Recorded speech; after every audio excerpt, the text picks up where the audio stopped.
नमस्कार, मैं हूं विवेक और आप देख रहे हैं देश का पहला समझाने वाला बुलेटिन खबर तो समझिए। और अगले आधे घंटे में हम आपके साथ होंगे हर खबर के साथ, हर पॉलिटिकल खबर के साथ, और उसके मायने भी आप समझेंगे। लेकिन उससे पहले जल्दी जल्दी जानिए कि आज 5 बड़ी खबरें कौन सी होने वाली है जिसे हम आप तक पहुंचाने वाले हैं। पहली खबर इस पर आने वाली है। पहली खबर यह होगी कि जेडीयू में बड़े खेल की बात क्यों की जा रही है, क्या बड़ा खेल होने वाला है, इसे आप जान पाएंगे। दूसरी खबर होगी नीतीश के लिए नो एंट्री की बात को समझना होगा। बार बार दरवाजे बंद करने के लिए की जो बात की जा रही है उसके पीछे की सच्चाई। बिहार को केंद्र की सौगात के मायने को जरा समझिए कि बिहार को केंद्र ने जो सौगात देने की घोषणा की है उसके मतलब क्या है, और माइनिंग केस में सीएम को हाई राहत का मतलब क्या है। पांचवी खबर, लालू प्रसाद पेशी और पोस्टर वार को भी हम आपको समझाएंगे। तो सबसे पहले हम आगे बढ़ते हैं और बात करते हैं जेडीयू की, जहां पर थोड़ी हलचल तेज हो गई है।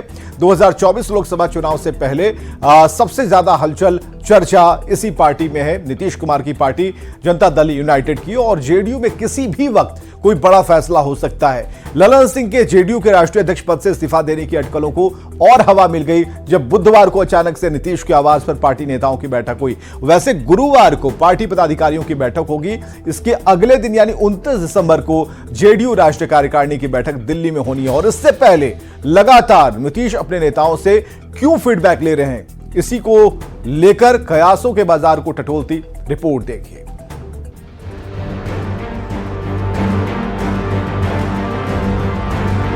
जनता दल में सब कुछ सामान्य नहीं चल रहा है और आगे आने वाले दिनों में लगता है कि कोई बड़ा विस्फोट होने वाला है।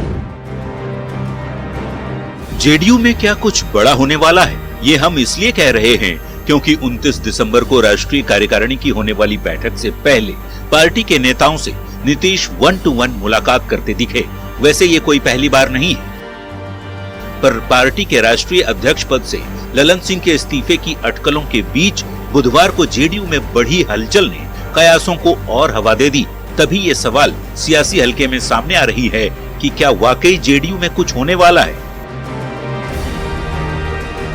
हालांकि बिहार के वित्त मंत्री और नीतीश कुमार के बेहद करीबी विजय चौधरी कहते हैं कि नियोजित शिक्षकों को राज्यकर्मी का दर्जा दिए जाने के सरकार के फैसले के बाद सभी नेता सीएम को बधाई देने पहुंचे थे। ललन सिंह को लेकर कहीं कोई बात नहीं है। नियोजित शिक्षकों की सेवा सरकारी करने का फैसला लिया गया है, उसके लिए लोग आभार प्रकट करने आए थे। हमने कल भी कहा था और आज भी कह रहे हैं कि ऐसी कोई बात ही नहीं है। कहाँ कोई ऐसी बात है, कल तो मैंने बाद में उन्होंने खुद भी बता दिया।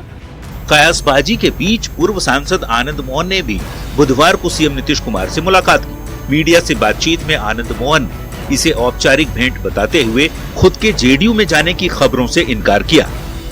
अच्छी मुलाकात रही, शिष्टाचार मुलाकात थी और इसका कोई माने मत मिलते रहे, बराबर मिलते रहे। अच्छा सर, चर्चा है कि आप जेडीयू के साथ आ सकते हैं। देखिए अब जो भी हो, ऐसी कोई बात नहीं, आज इस सब पर कोई बातचीत मेरी नहीं। जेडीयू के भीतर चल रही हलचल पर कांग्रेस की भी नजर है। पार्टी नेता अजित शर्मा कहते हैं ये जेडीयू का अंदरूनी मामला है, पर लोकतंत्र बचाने के लिए इंडी गठबंधन को एकजुट होकर लड़ना होगा। ये तो आदरणीय नीतीश कुमार जी इसका जवाब देंगे, लेकिन वो क्यों बदल रहे हैं, क्या बदल रहे हैं, कारण क्या है, वो तो उनकी पार्टी का अंदरूनी मामला है। लेकिन हमें लगता है कि अभी जो देश की स्थिति है सबको एकजुट रहना चाहिए। पहले भारतीय जनता पार्टी और नरेंद्र मोदी जी को गद्दी से उखाड़ फेंकना है, उसके बाद जो होना चाहिए होगा। पहले आरसीपी सिंह, फिर उपेंद्र कुशवाहा और अब कयास ललन सिंह को लेकर लगाए जा रहे हैं। सवाल घूम फिर कर वहीं पर पहुंच जा रहा है कि यदि बीजेपी से नजदीकियों के चलते आरसीपी को पार्टी से हटाया गया तो क्या ललन सिंह की आरजेडी से नजदीकी की खबर ने पार्टी नेताओं की टेंशन बढ़ा दी है। वैसे 29 दिसंबर को दिल्ली में होने वाली पार्टी की राष्ट्रीय कार्यकारिणी की बैठक पर सभी की नजरें हैं, जिससे तस्वीरें साफ हो सकती हैं। न्यूज़ 18 के लिए पटना से आनंद अमृतराज के साथ ब्यूरो रिपोर्ट। तो समझिए कि जेडीयू में बड़े खेल की बात क्यों की जा रही है। तो जेडीयू में उथल पुथल मचने का बीजेपी का दावा है।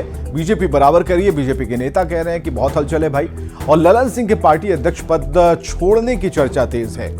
इधर ललन सिंह की जगह नीतीश के पार्टी की कमान संभालने की फिर से चर्चा है कि ललन सिंह हटेंगे और नीतीश कुमार फिर से अध्यक्ष बनेंगे। ललन सिंह की आरजेडी से नजदीकी की चर्चा तेज हो रही है और ललन सिंह से नीतीश की नाराजगी की भी खबर है। इधर इंडी गठबंधन में नीतीश की अब तक कोई भूमिका नहीं रही, इस वजह से भी नीतीश कुमार थोड़ा खफा हैं और दिल्ली बैठक में नीतीश को मायूसी हाथ लगी और ऐसा बीजेपी कहती है। 29 दिसंबर को दिल्ली में जेडीयू कार्यकारिणी की बैठक है और बैठक से पहले ललन इस्तीफा देंगे, ये बातें सुशील कुमार मोदी कहते हैं। और नीतीश के एनडीए में वापस आने की चर्चा क्यों हो रही है, तो समझिए कि गुरुवार को जेडीयू पदाधिकारियों की बैठक हो रही है और जेडीयू में नेतृत्व परिवर्तन को लेकर फैसला हो सकता है। आरसीपी को हटाकर 21 जुलाई 2021 को ललन सिंह जेडीयू के अध्यक्ष बनाए गए थे। नीतीश छोड़ जेडीयू का कोई नेता लंबे समय तक अध्यक्ष नहीं रहा और सबकी निगाहें 28 और 29 दिसंबर की जेडीयू की बैठक पर टिकी हुई हैं। इसीलिए कहा जा रहा है कि कुछ बड़ा होने वाला है और कुछ बदलाव होने वाले हैं। नीतीश कुमार को लेकर बीजेपी की तरफ से बार बार यह कहा जा रहा है कि नीतीश कुमार के लिए सारे दरवाजे हमेशा के लिए बंद हो चुके हैं। गिरिराज सिंह लगातार दूसरे नीतीश कुमार पर तंज कसते हुए दूसरी तरफ जेडीयू के रास्ते एनडीए के लिए बंद होने की बात कही। वैसे 2024 के लोकसभा चुनाव से पहले जिस तरह से नीतीश कुमार की पार्टी को लेकर कयास का दौर जारी है, उस पर सियासत गर्म है।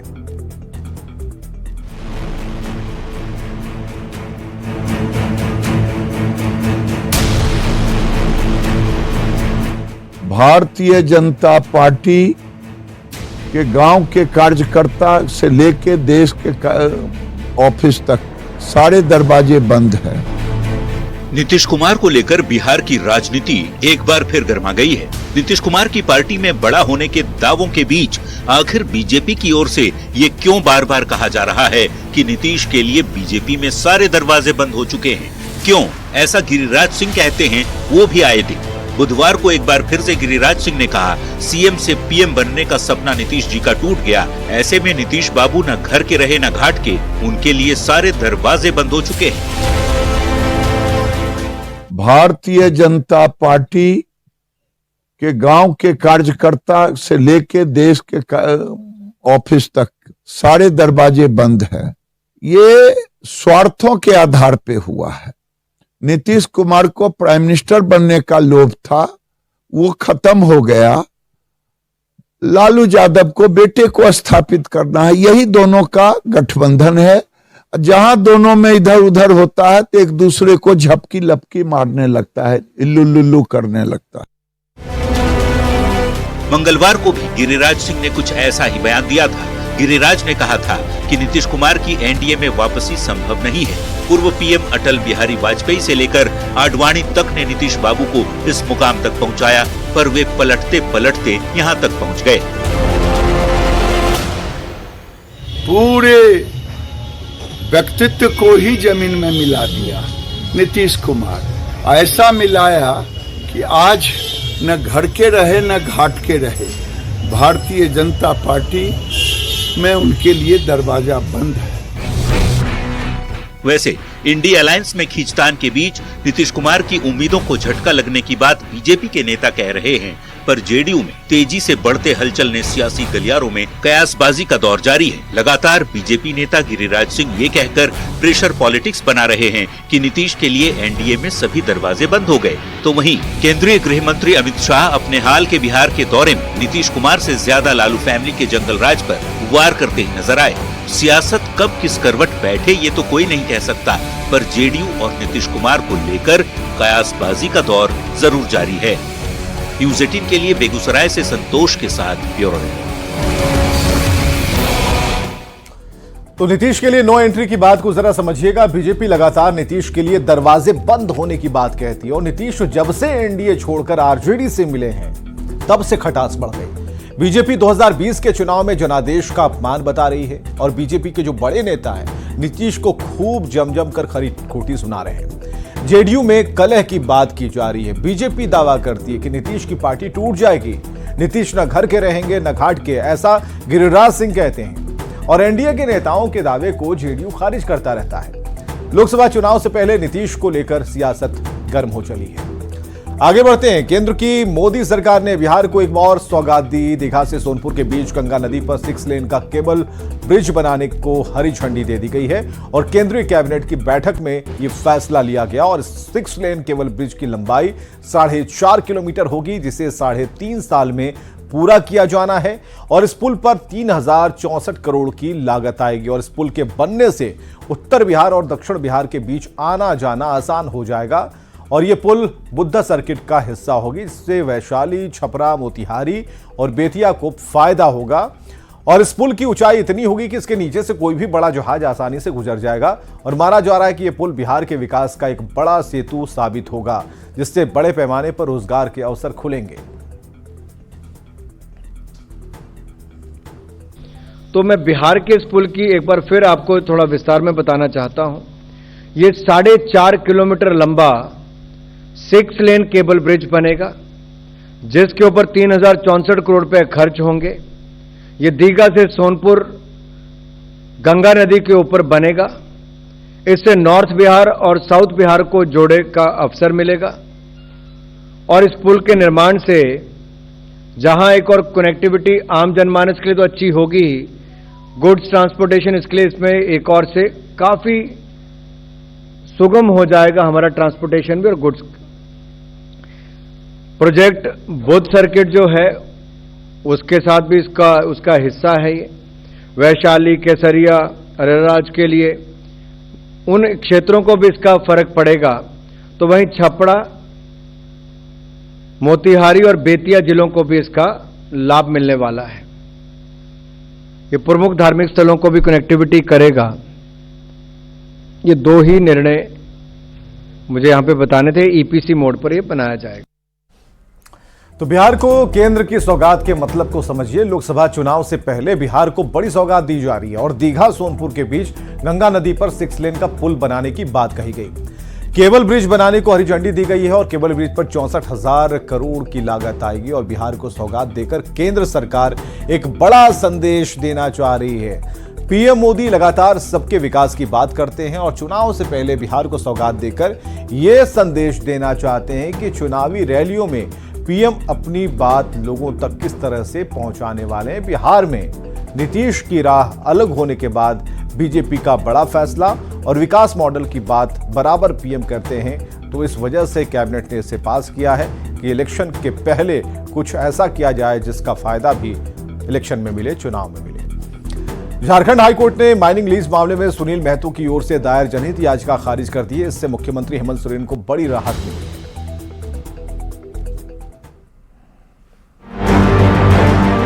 नए साल से ठीक पहले मुख्यमंत्री हेमंत सोरेन को शानदार तोहफा मिला है।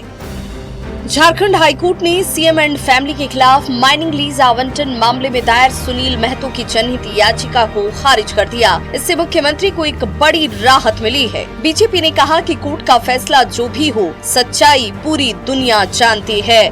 मुख्यमंत्री रहते हुए यदि लीज करा रहा है तो ये गलत है। अब किस दृष्टि से किया गया है मुझे नहीं पता है, लेकिन इसमें बहुत उछलने कूदने की जरूरत नहीं है। अपने मन के अंदर एक भाव लाने की जरूरत है कि क्या यह सही हुआ या गलत हुआ। जो उन्होंने किया गलत किया। प्रार्थी सुनील महतो ने मुख्यमंत्री हेमंत सोरेन, उनकी पत्नी कल्पना सोरेन और दूसरे रिश्तेदारों पर अवैध तरीके से माइनिंग लीज आवंटन का आरोप लगाया था। कोर्ट में इस मामले में महाधिवक्ता राजीव रंजन और अधिवक्ता पीयूष चित्रेश ने दलील रखी। साथ ही सुप्रीम कोर्ट से खारिज शिवशंकर शर्मा की याचिका का भी जिक्र किया, जिसमें ऐसे ही आरोप लगाए गए थे। दोनों पक्षों की दलील सुनने के बाद झारखंड हाई कोर्ट ने ऑनलाइन फैसला सुनाया, पर बीजेपी की दलील इससे कुछ और ही है। के कारण बहुत गौरवान्वित होने की जरूरत नहीं है। सवाल ये है कि कोई अपराधी भी बरी हो जाता है तो बरी हो जाता है, लेकिन समाज जानता है कि अपराधी है। तो ऐसी स्थिति में दुनिया जानती है कि भाई कोई अपने नाम से लीज कराता है तो सत्ता में रहते हुए, मुख्यमंत्री रहते हुए यदि लीज करा रहा है तो ये गलत है। बहरहाल झारखंड हाईकोर्ट के ताजा फैसले ने सत्ता पक्ष को जरूर बड़ी राहत दी है, पर बीजेपी इस फैसले से संतुष्ट नजर नहीं आ रही। Sanjay Sinha, news 18, Ranchi. Mining case में हेमंत को हाई राहत के मतलब को जरा समझिएगा। मुख्यमंत्री के खिलाफ पीआईएल दायर हुई थी और गलत तरीके से माइनिंग लीज लेने का आरोप लगा था। सुप्रीम कोर्ट में ऐसी याचिका खारिज हो चुकी है।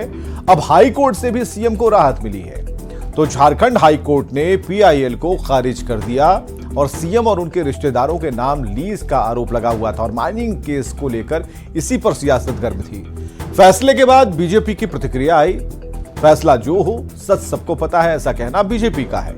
इधर जेएमएम ने हाई कोर्ट के फैसले की तारीफ की है। लैंड फॉर जॉब केस में जांच एजेंसी ईडी के बुलावे पर आरजेडी प्रमुख लालू प्रसाद पूछताछ के लिए नहीं गए और नए साल में 5 जनवरी को लालू प्रसाद के साथ डिप्टी सीएम तेजस्वी को पूछताछ के लिए फिर से बुलाया जा सकता है और इन सबके बीच आरजेडी की ओर से केंद्र सरकार पर पोस्टर वॉर कर पलटवार किया जा रहा है।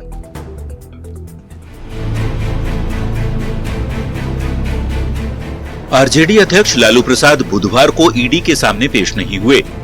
दिल्ली स्थित ईडी मुख्यालय में जमीन के बदले नौकरी देने के मामले में लालू प्रसाद को पूछताछ के लिए बुलाया गया था। लालू प्रसाद की पेशी नहीं होने पर जांच एजेंसी उन्हें दूसरा समन जारी कर सकती है। माना जा रहा है कि अगले सप्ताह 5 जनवरी को लालू प्रसाद और बेटे तेजस्वी यादव दोनों को ईडी पूछताछ के लिए बुला सकता है। देखना लाजमी होगा कि आप 5 जनवरी को भी तेजस्वी यादव पूछताछ की प्रक्रिया में हिस्सा लेने आएंगे या नहीं। निश्चित तौर पे कहा जा सकता है कि इस मामले में जैसे जैसे जांच एजेंसी के द्वारा तफ्तीश का दायरा आगे बढ़ाया जा रहा है, उसी के आधार पर चाहे लालू प्रसाद यादव की बात करें या तेजस्वी यादव की बात करें, उनसे जांच एजेंसी पूछताछ करना चाहती है। वैसे लालू प्रसाद के समर्थन में आरजेडी की तरफ से केंद्र सरकार के खिलाफ पोस्टर वार किया जा रहा है। पटना में लगाए गए पोस्टर के जरिए केंद्र सरकार पर निशाना साधा गया है और संवैधानिक संस्थाओं को कठपुतली की तरह इस्तेमाल करने का आरोप लगाया गया है। देख सकते हैं ये पोस्टर आरजेडी कार्यालय के बाहर लगा है।